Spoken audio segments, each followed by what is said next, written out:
જીવનમાં હંમેશા ભક્તિ પ્રધાન રાખજો. કારણ કે અલ્ટિમેટલી આપણે આવ્યા છીએ આ સંસારમાં શેના માટે? ભગવાનનું ભજન કરવા માટે, ભગવાનની ભક્તિ કરવા માટે. બીજું બધું ગૌણ છે, બીજું બધું આજે છે અને કાલે નથી. આ મનુષ્ય જન્મનું એક પરમ ઉદ્દેશ્ય છે મોક્ષ અને મુક્તિ. એ મુક્તિ ના મળી તો મનુષ્ય જન્મનો કોઈ અર્થ નથી. કેટલા બધા જન્મ લઈને આવ્યા છીએ આપણે. તો ભગવાન સ્વામિનારાયણે વચનામૃતમાં એક દ્રષ્ટાંત આપ્યું છે કે આ જીવ સમુદ્રમાં જેટલું પાણી છે એટલું માતાનું ધાવણ ધાવીને બેઠો છે. કેટલા જન્મ લીધા હશે. એમાં 84 લાત જાત આવી ગયા. એમાં ક્યારેક આપણે કૂતરોય બની ગયા, વાંદરોય બની ગયા, ક્યારેક મિનિસ્ટર બની ગયા. એક જન્મમાં આપણે એક્ટર હશું, એક જન્મમાં આપણે ડિરેક્ટર હઈશું, એક જન્મમાં આપણે મોટા નેતા અભિનેતા હઈશું. બધું જ બની ગયા છે. રાજા મહારાજા બનીને મોટી સવારીઓ પણ આપણી નીકળી હશે, જય જયકારો પણ થયા હશે. બધું કરીને આવ્યા છીએ. બાકી શું છે? ભગવાનનું ભજન અને ભક્તિ કરવાની બાકી રહી ગઈ છે. એના માટે આ પૃથ્વી પર વારે વારે આવીએ છીએ. તો આ જન્મે ભજન ભક્તિ છોડવી નહીં. પણ ભજન ભક્તિ માટે સરળ રસ્તો કયો છે? એવા સાચા ગુરુને આશરે. એ પણ પ્રમુખ સ્વામી મહારાજ જુઓ, એમના ગુરુ શાસ્ત્રીજી મહારાજ અને યોગીજી મહારાજ. આ તો શાસ્ત્રીજી મહારાજનો પ્રદેશ છે. શાસ્ત્રીજી મહારાજ અને યોગીજી મહારાજને એમણે ઓળખ્યા પછી કેવી ગુરુ ભક્તિ અદા કરી છે. શાસ્ત્રીજી મહારાજનું વચન જે પ્રમાણે હોય એ પ્રમાણે પ્રમુખ સ્વામી મહારાજ ફરે. યોગી માપાની મરજીને ક્યારે એમણે લોપી નથી. તો આ પણ એક મહાન સિદ્ધાંત છે, ભજન ભક્તિ કરવી, અને એ પણ સાચા ગુરુને આશરે. સાચા ગુરુને આશરે. અને ખરેખર આપણા મોટા ભાગ્ય છે એવા સાચા ગુરુ પ્રમુખ સ્વામી મહારાજ અને મહંત સ્વામી મહારાજ જેવા સંતનો આ પ્રદેશમાં આટલો બધો યોગ આપણને પ્રાપ્ત થયો છે. બહુ દુર્લભ વાત છે. હા, સાચા એ શબ્દ જ બહુ અગત્યનો છે. આજકાલ દુનિયા છે ને આખી નકલની છે. બધું નકલી મળે. બધું જે વસ્તુ પ્રસિદ્ધ થઈ, ફેમસ થઈ, એ બધી વસ્તુની તમને ડુપ્લિકેટ મળી રહે. બધું. અમારા સદગુરુ સંત છે આપણા ડૉક્ટર સ્વામી, એક વખત મુંબઈ ગયા અને જુઓ નકલ વસ્તી કેટલું ઓરિજિનલ લાગે એની વાત કરું છું.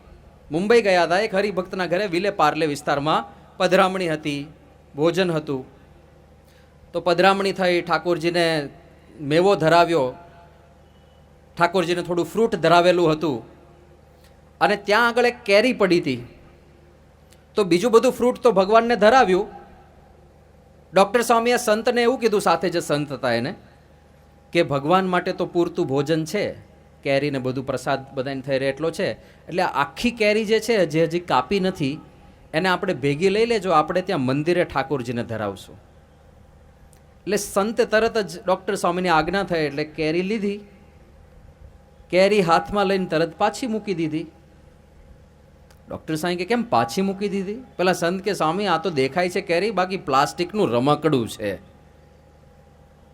એક કેરી ઓરિજિનલ છે કે ડુપ્લિકેટ એ ખબર નથી પડતી. આ દુનિયામાં બધું ડુપ્લિકેટ મળે, અને ડુપ્લિકેટ વસ્તુ ઓરિજિનલ કરતાંય ઘણીવાર સારી લાગે. એટલી સારી લાગે ભલા ભરમાઈ જાય. હાસ્ય કલાકારો પ્રસંગ કહે છે કે એક વખત એક ગામની સીમમાં સાપ નીકળ્યો. સાપ નીકળ્યો એટલે સહેજે સહેજે ગામમાં તો ટોળું જમા થઈ જાય, અને ગ્રામવાસી હોય ને એને સાપ બાપથી બીક ના લાગતી હોય બહુ, એટલે બધું ટોળું જમા થઈ ગયું. કોઈક કાંકરી ચાળો કરતું હતું. અમે ઘણા પાછા એવો એક્સપર્ટ હોય સાપ પકડવાવાળા, એટલે એક અમુક લોકો પેલો ડબ્બો લઈ આવ્યા કે ડબ્બામાં પૂરી દઈએ. એક ભાઈએ કંઈક પેલું દાંડિયા સાથે દોરી બાંધી કે આમાં લાગ કરીને આમાંથી પકડી લઈએ, અને એ બધું ચાલતું હતું. નાના નાના બાળકો સાપને હેરાન કરતા હતા, પરેશાન કરતા હતા. સાપ પણ બરાબરનો ગુસ્સે થયો હતો, ફૂફાડા મારતો હતો, આટલો ઊંચો થતો હતો, ઉછળતો હતો, અને એ બધો કોલાહલ ચાલતો હતો ને ત્યાં એક જમાનાના ખાધેલ 75-80 વર્ષના દાદા આવ્યા લાકડીના ટેકે. એ છોકરાઓ શેનો ગોકીરો કરો છો? તે દાદા સાપ નીકળ્યો છે. એ દૂર ખસો, મને ત્યાં જવા દો.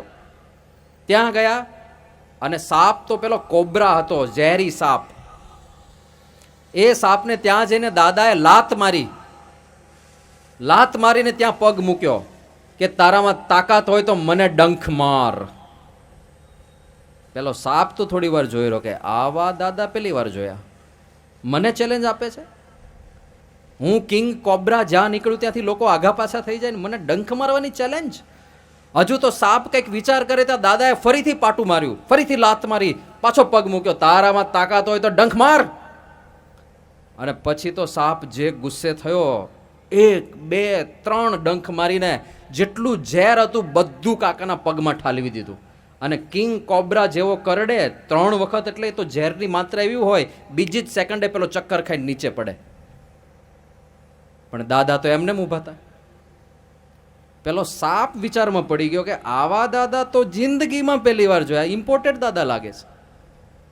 3 ડંખ માર્યા, બધું ઝેર મારું ખલાસ થઈ ગયું, દાદાને કાંઈ ના થયું. એટલે સાપ તો બિચારો હવે કરવું શું, ઝેરેય નથી રહ્યું, એટલે તો જગ્યા શોધીને માગ શોધીને સાપ તો ત્યાંથી રફુ ચક્કર થઈ ગયો. પણ આ દ્રશ્ય પાછળ બધા જે જુવાનિયા જોતા હતા એ લોકો બોલ્યા કળિયુગ આવી ગયો ભાઈ, કળિયુગ આવી ગયો. કે સરપય ખોટા થઈ ગયા અને સરપના ઝેરેય ખોટા થઈ ગયા, કળિયુગ. એટલે પેલા દાદા કે સરપય ખોટા નથી, સરપના ઝેરેય ખોટા નથી, આ પગ ખોટો છે, પ્લાસ્ટિકનો લગાડેલો છે. એ પ્લાસ્ટિકના પગમાં બિચારા સાપય ભૂલ ખાઈ જતા હોય. આ દુનિયા એવી છે કે નકલ વસ્તુ અસલ કરતાં પણ વધારે અસલ લાગે છે. અસલ નકલનો ભેદ પારખવો ખૂબ મુશ્કેલ બની ગયું છે હવે, ખૂબ મુશ્કેલ બની ગયું. દંભ કપટને આધારે બધું ચાલે અને એમાંય છેતરામણીનો જમાનો. કેવી છેતરામણી, કેવી છેતરામણી. દિલ્હીની અંદર આપણો ઉત્સવ હતો ને, અક્ષરધામનું ઉદ્ઘાટન મહોત્સવ. તો દિલ્હી શહેર એક બાબત માટે પ્રસિદ્ધ છે. જેમ બધા શહેરોની જુદી જુદી વિશેષતા હોય, બધા શહેરોનું કાંઈક ને કંઈક વખણાતું હોય. જેમ ઢાકાનું મલમલ વખણાય, બનારસની સાડી વખણાય, નડિયાદી ભૂસું વખણાય, ભાવનગરની 3 વસ્તુ વખણાય: ગાય, ગાંડા અને ગાંઠિયા. ગાંઠિયા તો ભાવનગરના વખણાય જ છે. ગાય તમે ભાવનગરના કોઈ પણ ગલીમાં જાઓ ને એકાદી રખડતી ગાય મળી જાય.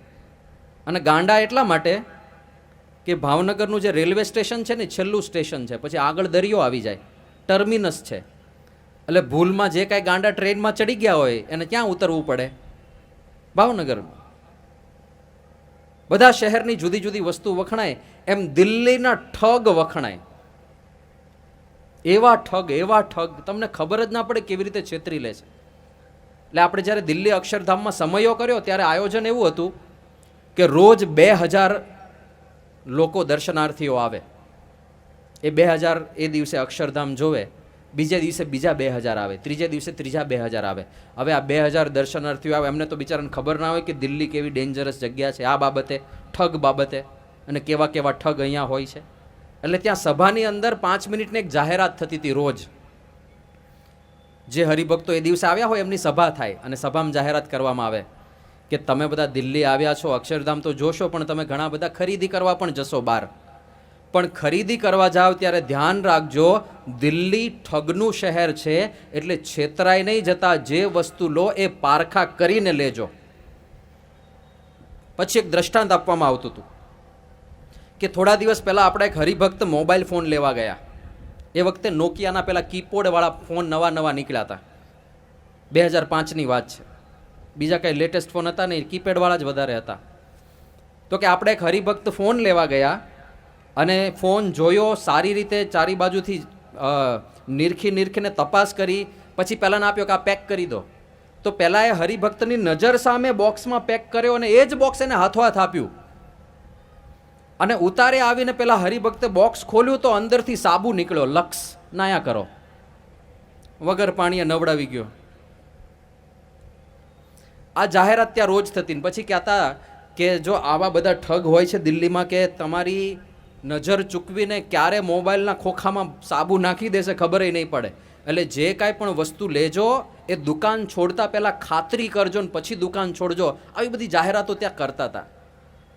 એ વખતે અમે બધા કોલેજમાં ભણતા હતા અને કોલેજમાંથી બધા યુવકો આ સમયાનો લાભ લેવા ગયા હતા. અમે પણ આ જાહેરાત સાંભળી જ હતી અને મારી સાથે 8-10 જે યુવકો હતા એ બધા ખરીદી કરવા ગયા. મારે નાની કંઈક સેવા આવી ગઈ હતી એટલે હું રોકાયો હતો, હું નહોતો ગયો. અને સાંજે બધા ખરીદી કરીને આવ્યા તો કોઈકે 20 શર્ટ લીધા, કોઈકે 25 શર્ટ લીધા, કોઈકે 30 શર્ટ લઈ લીધા.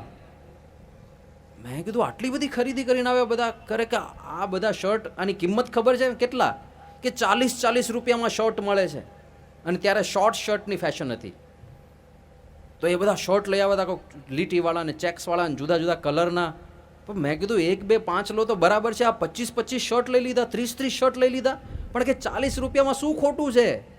આપણે પાછા ઘરે જઈને બધા 50, 70, 80માં વેચશું તો આપણો ખર્ચો નીકળી જશે. ગુજરાતી માણસ હોય ને એટલે વેપારનો વિચાર પહેલો આવે ને કેવી રીતે નફો કમાવો આમાંથી.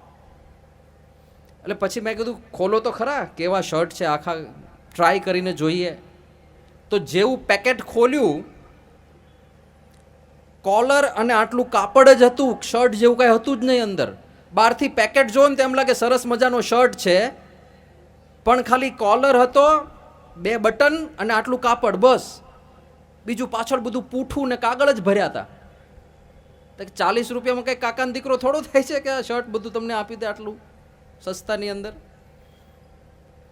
હવે આ પ્રસંગ અહીંયા ત્રાજ ગામ છે ને, ત્રાજ ગામમાં મેં આ પ્રસંગ કીધો. અને સામે 3-4 યુવકો જે હશે હસવાનું બંધ જ ના કરે. મેં કીધું કેમ આટલું બધું હસો છો? તો કે સ્વામી અમારી સાથે આવું થયું હતું. અમે એકલા નહોતા ટૂંકમાં. પણ આવા ઠગ, આવી છેતરામણી દુનિયા. જે વસ્તુ ફેમસ થાય એ વસ્તુ માટે લોકોએ લખવું પડે કે ભાઈ અમારી બીજી કોઈ શાખા નથી, આ ઓરિજિનલ છે, આ સિક્કો જોઈને જ લેજો, આ ટ્રેડમાર્ક જોઈને જ લેજો, આ સ્ટીકર જોઈને જ લેજો. નકલની દુનિયા, નકલનો જમાનો. વડોદરાનો લીલો ચેવડો બહુ વખણાય, એમાંય જગદીશનો લીલો ચેવડો બહુ વખણાય. ઘણા બધાને ખબર હશે જગદીશનો લીલો ચેવડો. પણ તમે ટ્રેન સ્ટેશનની બહાર નીકળો કે બસ સ્ટેન્ડની બહાર નીકળો, ત્યાં પેલી મેઇલ ગંદી છે અને કોઈકને ખબર ના હોય ને ઘરવાળાએ કીધું હોય કે ત્યાં વડોદરા ઉતરવાના છો તો જગદીશનો ચેવડો લેતા આવજો. પછી આમ ઉપર નજર કરે તો બધી દુકાનનું નામ જગદીશ, બધી દુકાન લાઈનમાં જગદીશ જગદીશ જગદીશ જગદીશ જગદીશ. ઓરિજિનલ જગદીશ કોણ? પહેલાં એ નામ રજીસ્ટર કરાવ્યું ઓરિજિનલ વાળાએ કે એ નામ બીજા કોઈ રાખી ના શકે, એકવાર તમે રજીસ્ટર કરાવો. તો આ લોકો શું કર્યું, શ્રી જગદીશ લગાડી દીધું. જુદું નામ છે ભાઈ, જગદીશ ક્યાં છે? આ તો શ્રી જગદીશ છે. પાછું શ્રી આટલા અક્ષરે લખે ને જગદીશ મોટા અક્ષરે લખી. પેલા અજાણ્યાને તો ખબર જ ના પડે. આણે બોર્ડ માર્યો અમારી બીજી કોઈ શાખા નથી, આ લોકોએ બોર્ડમાં અમારી બીજી કોઈ શાખા નહીં. જવા દે ને, લખવામાં શું જાય છે? તો દુનિયા આખી નકલની છે, છેતરામણીની છે. એક સારી વસ્તુ, એક સારો વિશ્વાસપાત્ર મજૂર નથી મળતો આ દુનિયામાં. એવું વાતાવરણ થઈ ગયું છે. એમાં આ બધા સંતો, કવિઓ, શાસ્ત્રો એક વાત કરે છે કે ભગવાન ભજવા હોય તો એક જ ઉપાય છે કે માટે સેવે તું સાચા સંતને રે, તારા ટળશે ત્રિવિધિના તાપ, અંતકાળે સગું નહીં કોઈનું રે. ભગવાન ભજવા હોય તો એવા સાચા સંતની સેવા કરજો, એવા સાચા સંતનું સેવન કરી લેજો, એવા સાચા સંતને ગુરુ બનાવજો. હવે સાચા સંત આપણે શોધવા ગયા હોત તો ક્યારે હાથમાં આવે? સહેજે પહેલા તો ઘણાને ખબર જ નથી કે સાચાની પરખ શું છે. સાચા ખોટાની પરખ તો ખબર હોવી જોઈએ ને, એ જ ખબર નથી. શું સારું બોલતા હોય એટલે સાચા સંત? એવું નથી. બોલવું એ તો એક કળા છે. જેમ કોઈકને સારું ગાતા આવડે, જેમ કોઈકને સારું ચિત્ર દોરતા આવડે, જેમ કોઈકને સારું નૃત્ય કરતા આવડે, એમ કોઈકને સારું બોલતા આવડતું હોય, કોઈકને ગાતા આવડતું હોય. અરે કોઈક તો પોતાના વાણીથી ધારે ત્યારે લોકોને હસાવી શકે અને ધારે ત્યારે લોકોને રડાવી શકે. એ તો વાણીનો કમાલ છે, એ સંતનું લક્ષણ નથી. સંતના લક્ષણ શું કીધા છે શાસ્ત્રોમાં? ટોળા ભેગા થાય, મોટા મોટા ટોળા એની પાછળ ફરતા હોય નહીં. શું કહે છે શ્રીમદ ભગવદ્ ગીતા? નિર્માન મોહા જીત સંગ દોષા અધ્યાત્મ નિત્યા વિનિવૃત્ત કામા દ્વંદ્વેર વિમુક્તા સુખ દુઃખ સંગને. આ બધા સંતના લક્ષણ છે. આ સાધુની પરખ છે, જેમાં અહંકાર ના હોય. એ હતા પ્રમુખ સ્વામી મહારાજ. એમાં અહંકારનો લેશ નહીં. અને અત્યારે ગુરુદેવ મહંત સ્વામી મહારાજ, લેશ માત્ર અહંકાર નહીં. તમે ખાલી દર્શન કરો ખબર પડી જાય કે અહંકારનો છાંટો નથી આમની અંદર, લેશ માત્ર અહંકાર નહીં.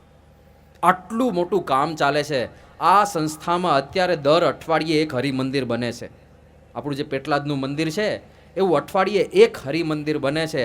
પણ તમે મહંત સ્વામીજી મહારાજના દર્શન કરો, એમના ચહેરા પર આટલો પણ ભાર ના જોવા મળે. એ ક્યારેય ભૂલમાં એવું ન બોલે આ બધું મેં કર્યું છે, મારા પ્રતાપે થયું છે. લેશ માત્ર અહંકાર, નમ્રતાની મૂર્તિ.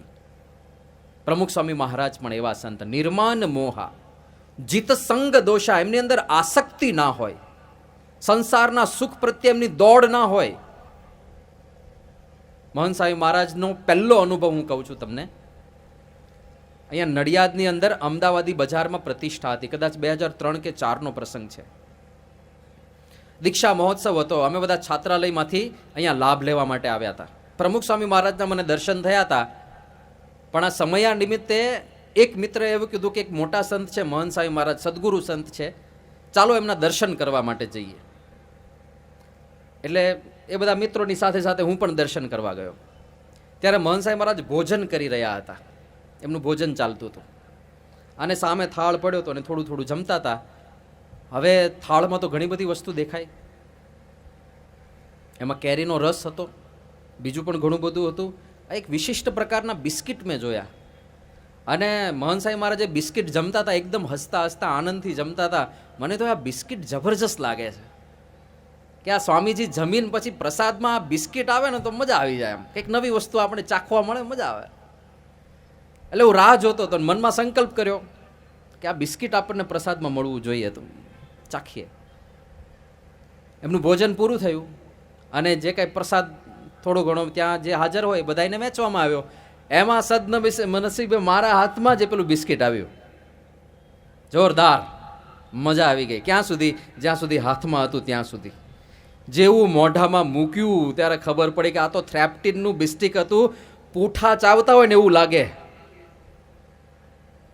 મને થયું કે આ સંત જ્યારે જમતા હતા ત્યારે તો હસતા હસતા આનંદથી જમતા હતા. આપણને એવું લાગે કે આ આખી દુનિયાનો જે કાંઈ રસાસ્વાદ છે બધો આ બિસ્કિટમાં હશે, એવા આનંદથી મહંત સ્વામી મહારાજ જમતા હતા. અને મારા તો મોઢામાં ના ગયું. પસ્તાવો થયો કે આના કરતાં કેરીના રસનો સંકલ્પ કરવા જેવો હતો. ખોટી જગ્યાએ ભરાઈ ગયા. તો આસક્તિ નહીં, આ લોકના કોઈ પણ સુખમાં આસક્તિ નહીં. એવા સાચા ગુરુ પાસે જવાનું હોય. હા, નિર્માન મોહા, જીત સંગ દોષા, અધ્યાત્મ નિત્યા, નિરંતર ભગવાનમાં રત હોય. એક સેકન્ડ માટે પણ ભગવાનને ના ભૂલે. વિનિવૃત્ત કામા, આ લોકની કોઈ ઈચ્છાઓ એમને ના થાય. ચાલો ફરી આવીએ, ચાલો એક આંટો મારી આવીએ, ચાલો જરા કુદરતી દ્રશ્યો જોઈ આવીએ. આવો કોઈ સંકલ્પ આપણે પ્રમુખ સ્વામી મહારાજ કે મહંત સ્વામી મહારાજમાં નથી જોયો. તો આવા જે લક્ષણ હોય, એ લક્ષણવાળા જ્યાં સંત દેખાય એ સંતને ગુરુ બનાવાય. એ સંત આપણા ભવસાગરનો બેડો પાર કરે. એ સંત આપણી જન્મો જન્મની ભટકણ ટાળે. અરે એવા સંતના દર્શન માત્રથી જન્મો જન્મના પાપ બળી જાય. આ સાધારણ વાત નથી. આવા સંતની પ્રાપ્તિ થવી એ ખરેખર બહુ મોટા ભાગ્ય હોય તો થાય. અને આ સંતની દયા અને કરુણા કેટલી છે, કેવી દયા, કેવી કરુણા. એક દર્શન થાય. આ સત્સંગ એવો પ્રતાપી છે, આ સત્સંગ એવો પાવરફુલ છે.